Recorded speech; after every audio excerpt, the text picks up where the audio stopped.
नमस्कार, आप देख रहे हैं आज तक। आपके साथ मैं हूं सईद अंसारी। शाम के 4 बजे हैं और इस बुलेटिन की शुरुआत हम कर रहे हैं एक बार फिर नवनीत राणा और रवि राणा की खबर से।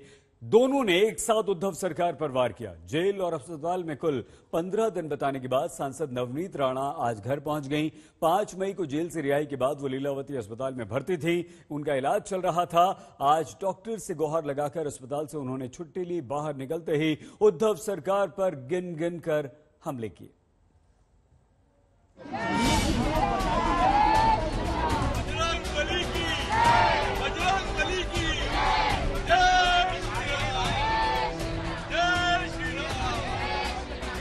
हनुमान चालीसा और राम भगवान का नाम लेना अगर गुनाह है तो 14 दिन नहीं 14 साल रहने को मैं जेल में तैयार हूँ।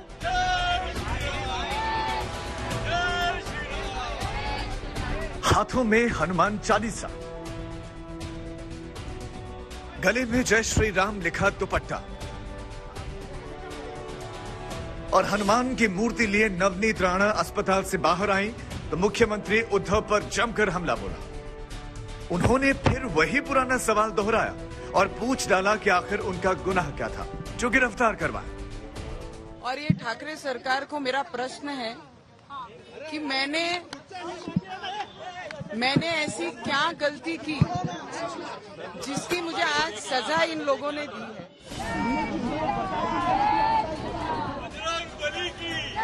नवनीत राणा का इतना उत्साह, ऐसा जोश अपने समर्थकों के बीच था।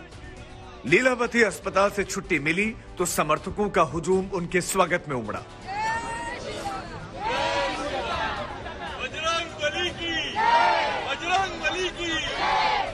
सांसद को अपने बीच पाया तो समर्थकों ने पहले उन्हें जय श्री राम लिखी चादर ओढ़ाई,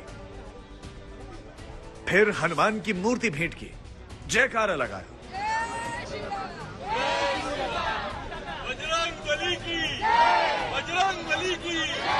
नवनीत राणा को हनुमान चालीसा की प्रति भी दी तो शंख भी भेंट किया गया और फिर कर दिया हनुमान चालीसा पर आगे की लड़ाई का शंखनाद।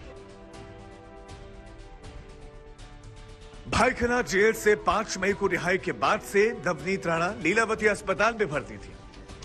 आज सुबह ही पूर्व मुख्यमंत्री देवेंद्र फडणवीस ने भी उनसे अस्पताल में मुलाकात की। फिर तस्वीर साफ हो गई कि सांसद को अस्पताल से छुट्टी मिलने वाली है। वो घड़ी भी आ गई। अस्पताल से बाहर आते ही श्री राम हनुमान का नाम लेते हुए पहला बड़ा सवाल उद्धव ठाकरे से किया। अगर हनुमान चालीसा और राम भगवान का नाम लेना अगर गुनाह है तो 14 दिन नहीं 14 साल रहने को मैं जेल में तैयार हूँ। अगर ये लगता है कि वो एक महिला की आवाज जेल के माध्यम से अगर दबा सकते हैं तो 14 दिन में महिला दबने वाली नहीं। हमारी लड़ाई जो है वो भगवान के नाम की लड़ाई है और मैं आगे भी उसको कंटिन्यू करने वाली हूँ। गिरफ्तारी से बौखलाई सांसद के सीधे टारगेट पर मुख्यमंत्री उद्धव ठाकरे थे। राणा ने सीएम पर पावर के बेजा इस्तेमाल के आरोप लगाए और फिर चैलेंज कर दिया। तो ठाकरे जी को भी बोलना चाहूंगी, इतना अत्याचार, तुम्हारे पास पावर है, पावर का दुरुपयोग तुमने किया है, तो मैं आपको चैलेंज करती हूँ कि लोगों के बीच में आकर इलेक्शन लड़कर चुन के दिखाइए। महाराष्ट्र में कोई भी डिस्ट्रिक्ट आप चुनिए और लोगों की सेवा करके चुन के आना किसे कहते हैं, वो वहाँ खड़े रहिए और आपके विरोध में आपके सामने मैं खड़ी रहूंगी और चुन के आपने दिखाना कि महिला ताकत के सामने और ईमानदारी और मेहनत के सामने किस तरीके से चुन के कौन आ सकता है। अगर दम है, आज आपके पूर्वजों के नाम से आपको आज पद मिला है मुख्यमंत्री। 23 मई को नवनीत राणा और रवि राणा गिरफ्तार हुए थे। महाराष्ट्र सरकार ने इन पर देशद्रोह का आरोप भी लगाया। उसकी याद दिलाते हुए नवनीत राणा ने कहा कि वो कोर्ट के फैसले का सम्मान करती हैं। कोर्ट में जिस तरीके से हमारे जजमेंट में आया है कि राजद्रोह ये कोई भी कलम बनता नहीं है, जिस तरीके से कोर्ट ने कहा है, मुझे लगता है न्याय पे और न्यायाधीश ने जो कहा है, कोर्ट में जो ऑर्डर दिए उस पे हमारा पूरा विश्वास था और वही चीज हमारे आगे की सियासी लड़ाई का शंखनाद कर दिया है। नवनीत राणा ने बता दिया है कि वो उद्धव सरकार की कार्रवाई के बाद भी पीछे नहीं हटने वाले। ऐसे में महाराष्ट्र में हनुमान चालीसा पर सियासी संग्राम अभी और तेज होने से इनकार नहीं किया जा सकता। नवनीत राणा ने अस्पताल से डिस्चार्ज पाते ही उद्धव ठाकरे पर हमला बोल दिया। नारी शक्ति भ्रष्टाचार की लंका को तहस नहस कर देगी, ऐसा आह्वान दे दिया।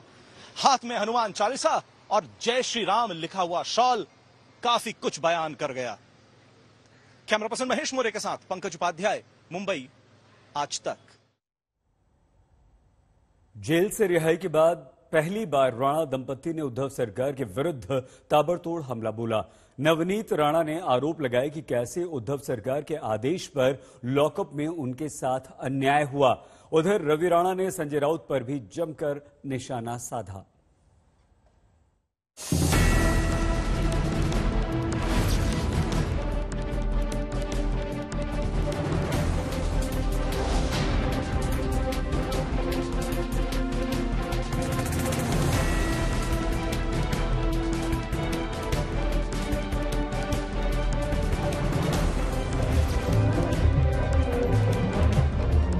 एक आरोप हनुमान चालीसा पढ़ने को लेकर, एक ही एक्शन, नवनीत राणा और रवि राणा की गिरफ्तारी हुई। और जब आजादी मिली तो एक जैसे ही पति पत्नी ने हमले किए। निशाने पर थे मुख्यमंत्री उद्धव ठाकरे और उनकी पार्टी के नेता संजय राउत।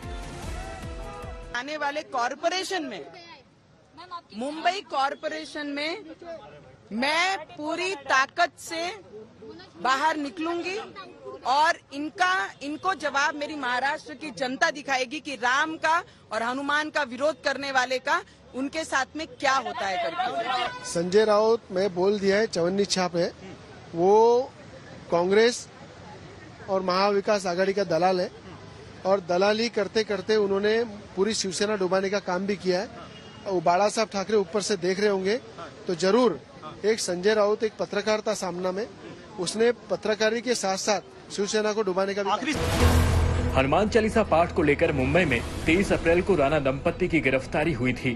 कोर्ट ने दोनों को 14 दिन की न्यायिक हिरासत में भेज दिया था, लेकिन कोर्ट से 4 मई को जमानत मिली तो संजय राउत ने फैसले पर नाराजगी जताई थी। राणा दंपति ने अपने इरादे जता दिए। बीजेपी का साथ मिलने के बाद से ही हौसले बुलंद हैं, लिहाजा इन्होंने बता दिया कि उद्धव ठाकरे से माफी मांगने का कोई सवाल ही नहीं। हनुमान चालीसा का नाम लेना, श्री राम भगवंता का नाम लेना और जो क्रूरता से हमारे पे कार्रवाई करते हैं उनकी माफी मांगना, हम 14 दिन ने 14 साल भी जेल में रहे तो ऐसे क्रूर सीएम की हम माफी कभी नहीं मांग सकते। माफी तो उन्होंने मांगना चाहिए हनुमान भक्तों और राम भक्तों से, जो उनका नाम लेने से हमको जेल में डाला गया। मुंबई में हनुमान चालीसा पर सियासी हलचल बढ़ने के बाद से अब तक सरकार और शिवसेना हमलावर रही है। राणा दंपति अब इस लड़ाई को और तेज करने की चेतावनी दे रहे हैं, साथ ही केंद्र से इंसाफ मांगने की तैयारी भी है। रवि राणा गृह मंत्री अमित शाह से दिल्ली आकर मिलने वाले हैं। अमित शाह जी से मिलने जा रहे हैं आप दिल्ली, क्या बताने वाले हैं उन्हें? जो हमारे साथ हुआ है वो हम केंद्र से न्याय मांगेंगे। केंद्र से उम्मीद है कि हमारे पे जो अन्याय हुआ है उसके लिए हमको न्याय देंगे और संजय राउत, अनिल परब के ऊपर भी कार्रवाई होना चाहिए। उद्धव ठाकरे की जो काले चिट्ठा जो है वो भी केंद्र से खुला हुआ है, उस पर भी कार्रवाई होना चाहिए। राणा दंपति को बीजेपी का साथ मिला है, लेकिन दूसरी मुसीबत बीएमसी बढ़ाने की तैयारी में है, जिसने आरोप लगाया है कि मुंबई स्थित राणा दंपति के आवास में अवैध निर्माण हुआ है। इस मामले को लेकर घमासान शुरू हो सकता है। बेल भी मिल गई, अस्पताल से डिस्चार्ज भी मिल गया, लेकिन राणा दंपति की मुसीबत यहां पर खत्म नहीं होती है, क्योंकि अब डर है कि बीएमसी का कहीं घर पर हथौड़ा ना चल जाए। दरवाजे पर पहले ही बीएमसी का नोटिस चिपका हुआ है और अब बीएमसी को आके घर का इंस्पेक्शन करना है। लेकिन नवनीत राणा कहती हैं अगर उनका घर भी तोड़ दिया जाए, सड़क पर खड़े होकर वो हनुमान चालीसा का पाठ करने वाली हैं। यानी कहानी अभी खत्म नहीं हुई है। कैमरा पर्सन महेश मोरे के साथ पंकज उपाध्याय, मुंबई, आज तक। अस्पताल से छुट्टी मिलने के बाद नवनीत राणा से बात की है हमारे संवाददाता पंकज उपाध्याय ने।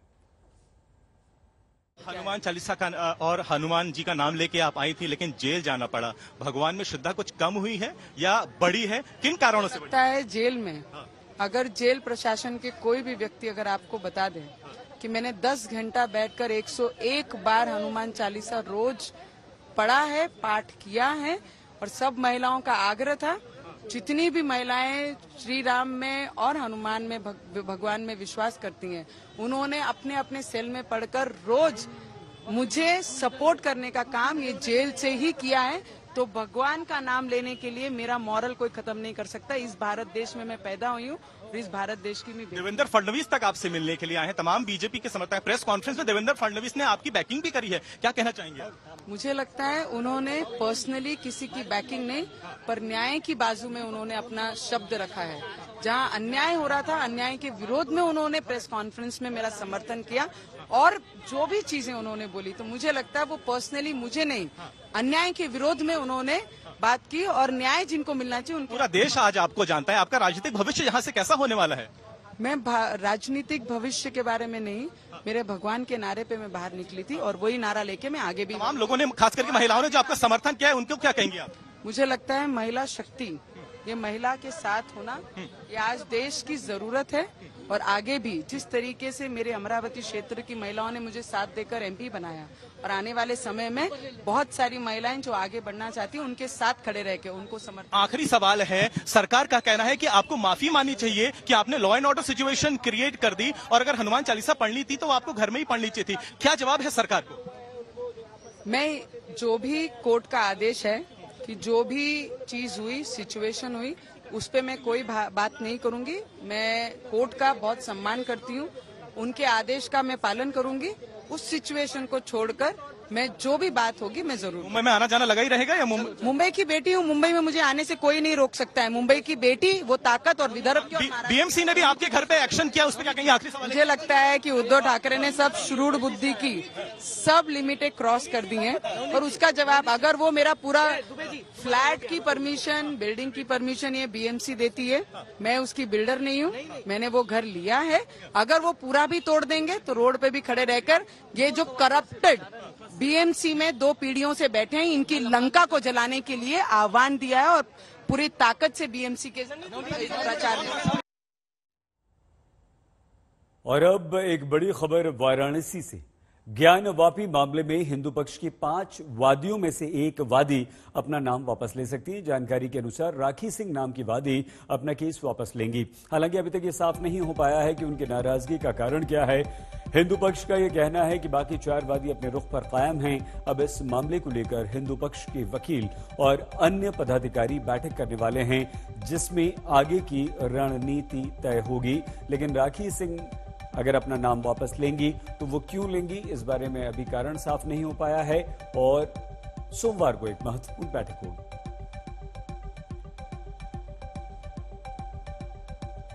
ओवैसी जी का ला क्या है, उनका ला का इंटरप्रिटेशन क्या है? वो विद्वान आदमी है तो विद्वत्ता का उनका होगा। मैं तो कम पढ़ा लिखा आदमी हूँ, पर जो लिखा है मैं वही पढ़ता हूँ। इंटरप्रिटेशन तो बात की बात है। प्लेस ऑफ वर्शिप एक्ट में लिखा है word religious character. Religious character क्या है ये तय होगा, एविडेंस पर तय होगा। अगर मंदिर का कैरेक्टर मंदिर रहेगा, मस्जिद था मस्जिद रहेगा। केवल मूर्ति रख देने मंदिर नहीं हो जाएगी और नमाज पढ़ने से मस्जिद नहीं हो जाएगी। ये पार्टी को साबित करना पड़ेगा। या आपने क्रॉस का चिन्ह लाके लगा दिया तो गिरजाघर नहीं हो जाएगा। तो साबित करना पड़ेगा कि ये मंदिर या मस्जिद किस रूप में बना, किसने बनाया, धरती किसकी थी। यहाँ औरंगजेब का फरमान रखा हुआ है। औरंगजेब का फरमान है कि बनारस, एक ही फरमान है जिसमें बनारस मथुरा दोनों तोड़ने की बात है, और उनके फरमान से टूटा।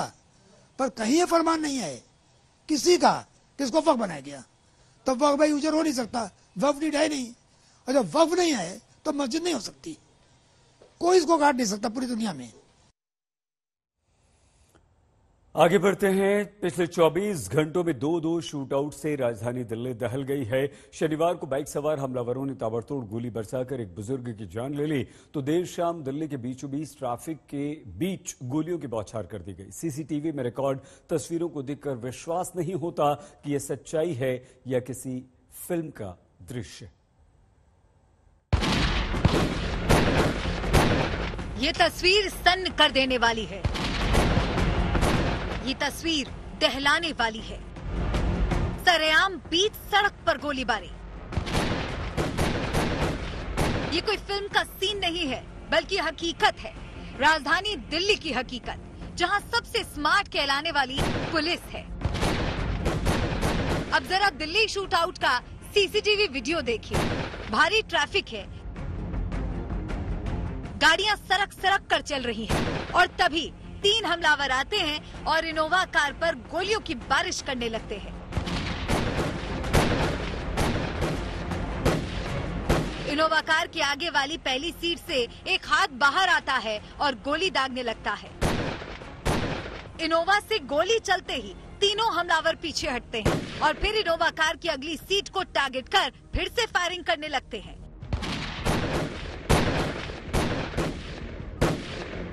इसी बीच रास्ते में ऑटो गुजरता है तो वो फिर पीछे हटते हैं और फिर तीसरी बार कार पर फायरिंग करते हैं। इस बार कार के बिल्कुल पास आकर गोलियां बरसाते हैं। गोलीबारी से लोग हैरान हैं, डर कर सहम जाते हैं और गाड़ियों से भरी सड़क पर सन्नाटा पसर जाता है। फिर इनोवा कार आगे बढ़ती है तो हमलावर पीछा करते हैं। फिर इनोवा कार यू टर्न लेकर आती दिखती है और लेफ्ट टर्न लेकर निकल जाती है। हैरान करने वाली ये वारदात दिल्ली के सुभाष नगर की है। रात करीब 9 बजे बीच सड़क पर शूट आउट हुआ। कार सवार 2 भाइयों को गोली लगी, दोनों जख्मी हैं, निजी अस्पताल में भर्ती हैं। दोनों की पहचान हो गई है। एक का नाम अजय चौधरी है जो केशवपुर मंडी का पूर्व चेयरमैन है, दूसरा उसका भाई जिसका नाम जसवंत चौधरी है। रोमी जी, यहाँ पे कैसे हुई, क्या हुई थी घटना? घटना ये हुई थी, अजय भाई साहब उनके बड़े भाई साहब ना कालरा हॉस्पिटल में एडमिट है, तो वो उनको मिल करके वहाँ से निकले हैं और जो उनको सिक्योरिटी गार्ड दिया हुआ है उन्होंने वहीं उसको बोल दिया कि आप जाओ अपने घर पे, हम अपने घर ही जा रहे हैं, कहीं जाना तो है नहीं। तो जब यहाँ पे आए हैं, इधर उनकी पहले फील्डिंग लगाई हुई है, तो 2 व्हीलर पे थे। अब उन्होंने यहाँ पे फायरिंग की है, तो जस्सा भी था साथ में, जस्सा गाड़ी चला रहा था, अजय भाई साहब बैठे हुए थे। फिर गोलियां अजय को लगी हैं तो उन्होंने अपनी गाड़ी की सीट नीचे कर दी है। जैसे नीचे किया तो गाड़ी जो इनोवा वहीं खड़ी है हॉस्पिटल में, उसमें 1.5 इंची के अभी आप देखोगे तो होल नजर आ रहे हैं। गोलियां काफी लगी है, गाड़ी जस्से को भी लगी है गोलियां। अच्छा, दोनों को लगी है गोलियां। क्या बताया? सीरियस है हॉस्पिटल में, अभी मैं वहीं से आ रहा हूँ हॉस्पिटल से, सीरियस है दोनों। वारदात के बाद दिल्ली में हड़कंप मच गया। आनन फानन में दिल्ली पुलिस की टीम मौके पर पहुंची। करीब 25 राउंड गोली चली। पुलिस ने कई खोखे बरामद किए। दिल्ली में बदमाशों के हौसले कितने बुलंद हैं, इसकी बानगी 7 मई को देखने को मिली। इस वक्त मैं पश्चिमी दिल्ली के सुभाष नगर इलाके में मौजूद हूं और ये काफी क्राउडेड इलाका है, भीड़ भाड़ वाला इलाका है। तकरीबन 8:30 बजे के लगभग 2 बदमाश अलग अलग गाड़ियों से आते हैं और एक गाड़ी को जो एक कार थी उसको निशाना बनाकर ताबड़तोड़ फायरिंग कर देते हैं, ठीक इसी जगह पर जहां मौजूद हूं। और जरा आप ये देखिए, ये जो व्हाइट स्पॉट आप देख पा रहे होंगे, 1 2 3 4 5 6 7 8 9 10 11 12 13 14 15 16 17 18 19 20 स्पॉट तो यहाँ आपको दिखाई दे रहे होंगे। लेकिन जो पुलिस के सूत्र हैं वो बता रहे हैं कि 20 से 25 राउंड जो फायरिंग है वो बदमाशों ने की है। पुलिस का कहना है कि इस मामले में या तो एक्सटॉर्शन का एंगल हो सकता है कि कुछ लोग ऐसे हों जो कार सवार जो अजय चौधरी थे जिनको गोली लगी उनसे एक्सटॉर्शन मांग रहे हो, या फिर ये किसी आपसी रंजिश का मामला हो सकता है। हमले के पीछे आपसी रंजिश बताई जा रही है। जिस अंदाज में हमलावर ने गोलियां बरसाई, इससे तो यही लगता है कि मकसद जान लेने का ही था, डराने धमकाने का नहीं। पुलिस सूत्रों के मुताबिक हमले में सलमान त्यागी गिरोह का हाथ हो सकता है। सलमान त्यागी खुद जेल में बंद है। अजय चौधरी की उससे पुरानी दुश्मनी रही है। तंसीम हैदर के साथ अरविंद ओझा, दिल्ली आज तक। विवाद केवल एक मंदिर मस्जिद का नहीं है, दरअसल विवादों की एक लंबी सूची है और इस लिस्ट में राजनीति के कई पन्ने हैं और यही कारण है कि कहानी ज्ञान वापी मस्जिद तक सीमित नहीं, काशी के अलावा अभी मथुरा भी बाकी है।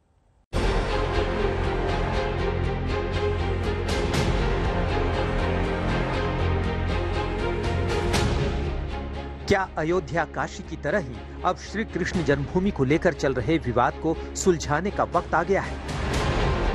क्या श्री कृष्ण जन्मभूमि पर भी जल्द ही सर्वे कराया जाएगा? विवादित जगह की खुदाई कराकर पूरा सच सामने लाया जाएगा? अयोध्या में राम मंदिर पर सुप्रीम कोर्ट का फैसला आने के बाद ही श्री कृष्ण जन्मभूमि विवाद सुर्खियों में आया। कोर्ट में लगातार सुनवाई हुई, जिस पर अदालत अब 19 मई को अपना फैसला सुनाएगा। दरअसल श्री कृष्ण जन्मभूमि की 13.37 एकड़ भूमि के स्वामित्व की मांग को लेकर याचिका दाखिल की गई है। याचिका में श्री कृष्ण जन्मभूमि में बनी शाही ईदगाह मस्जिद को हटाने की भी मांग की गई है। इसके साथ ही याचिका में अदालत की निगरानी में विवादित जगह की खुदाई करने की भी मांग की गई है। याचिकाकर्ताओं का दावा है कि जिस जगह ईदगाह मस्जिद बनाई गई, ठीक उसी जगह राजा कंस का कारागार था, जहां भगवान श्री कृष्ण का जन्म हुआ। लिहाजा वहां अगर खुदाई कराई जाएगी तो ये बात साबित हो जाएगी। याचिकाकर्ताओं का ये भी दावा है कि इतिहास में भी केशव देव जी के टीले के नीचे विशाल विष्णु मंदिर होने का जिक्र है। मुगल काल में तत्कालीन बादशाह औरंगजेब ने फरमान जारी कर उस मंदिर को ढहा दिया था और वहां ईदगाह बनाने का हुक्म दिया था।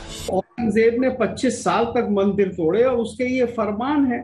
और काशी के अंदर उसने इतने सारे मंदिर तोड़े, बिंदु माधव मंदिर तोड़ा और उसको मस्जिद बनाया। सितंबर 1682 का फरमान है। आप देखिए ना, बनारस में काफिरों के मंदिर तोड़ दो। मासिर आलमगीरी में अप्रैल का फरमान है 1669 का। ये तो पूरा फरमान है और उसका ट्रांसलेशन आपको सब मिल जाएगा। कोर्ट 19 मई को अपना फैसला सुनाएगा, लेकिन इससे पहले ही मथुरा को लेकर सियासत शुरू हो गई है और न्यायालय जो कहे उसको सबको मानना होगा।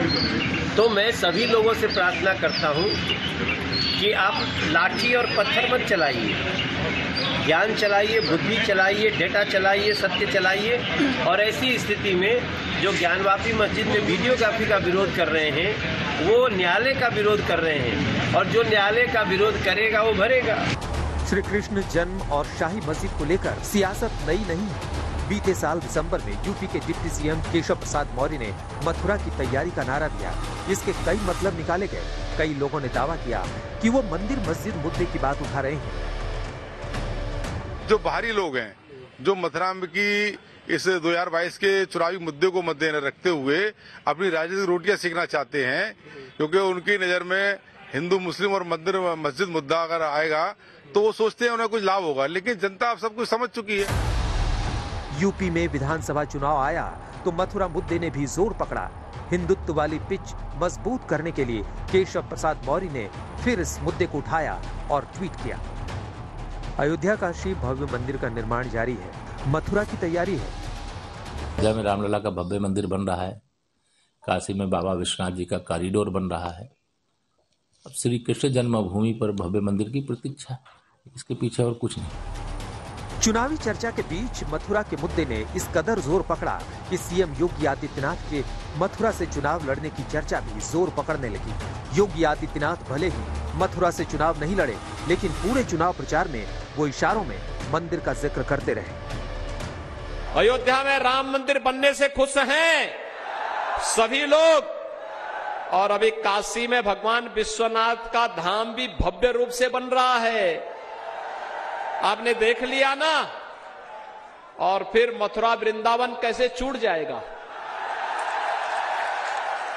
वहां पर भी काम भव्यता के साथ आगे बढ़ चुका है।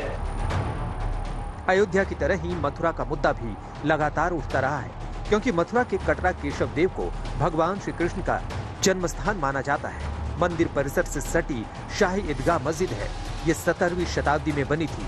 कई हिंदुओं का दावा है कि मस्जिद मंदिर तोड़कर बनाई गई थी, वहीं मुस्लिम संगठन इसे खारिज करते हैं। अयोध्या में राम मंदिर निर्माण का काम शुरू होने के बाद और वाराणसी में काशी कॉरिडोर का निर्माण होने के बाद मथुरा का मुद्दा फिर तूल पकड़ रहा है।